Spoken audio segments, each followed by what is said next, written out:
Good afternoon. My name is Martin O'Leary, and I'm from Houston, Texas. My question to you is this. In your annual report this year, in the letter to the shareholders, you indicated that it was 50 years ago that you met Benjamin Graham and that he had a major impact in your life, especially in your investment success. Moreover, you've stated in the past that The Intelligent Investor is by far the greatest book ever written on investing. One of the central tenets in the book was that if you bought a group of stocks, say 10 or 20, that traded at 2/3 or less than net current assets, that you would be assured of a margin of safety coupled with a satisfactory rate of return.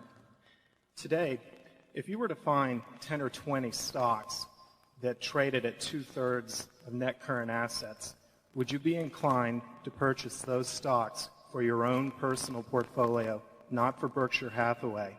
And the second question, since I've mentioned the book, I was wondering which books that you and Mr. Munger have been reading lately and would recommend. Thank you.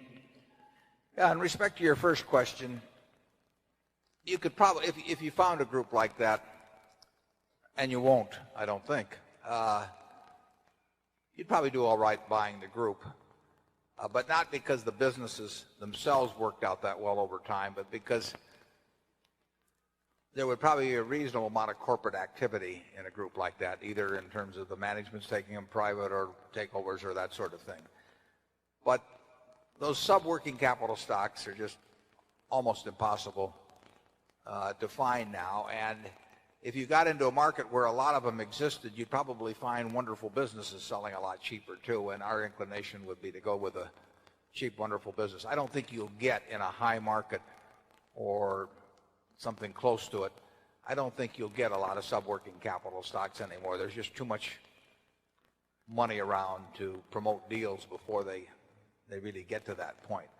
But that was a technique. It was 50 years ago. And is Walter Schloss here still? Walter, are you here? Stand up if you're here.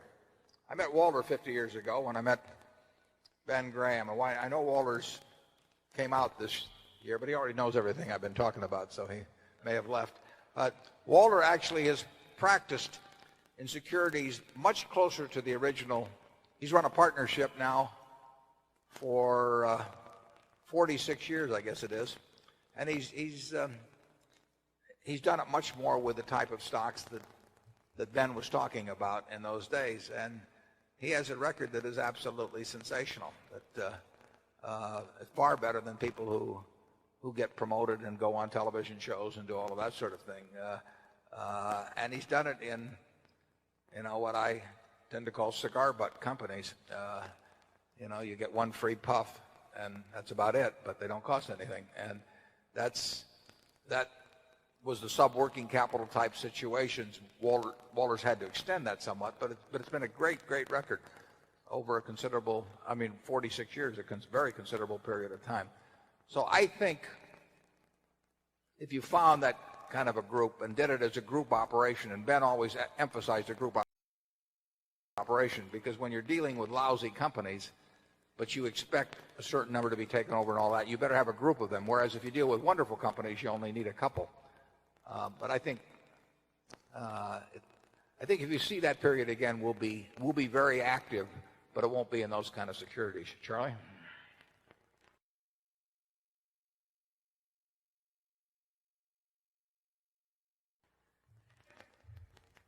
Yeah, and there's another change.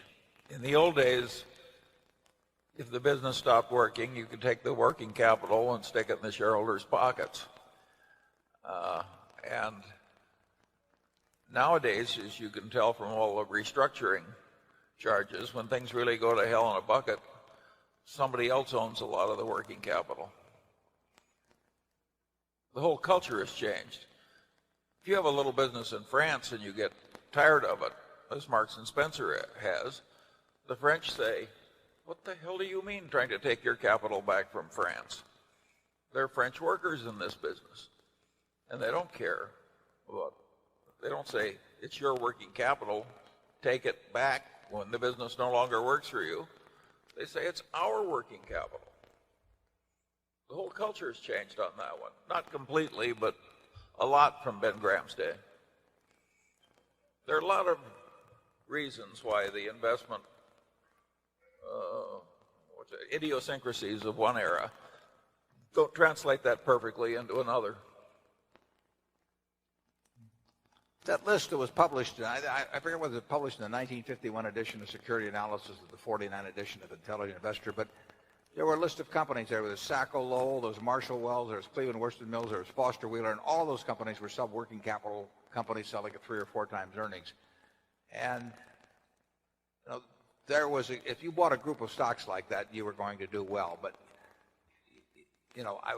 you certainly don't see that in companies with any size today. And I've seen a few lists of tech companies selling below cash, but they're determined to use that cash, and it may not be there in a year or two. It was a different breed of animal to some extent in Ben's list at that.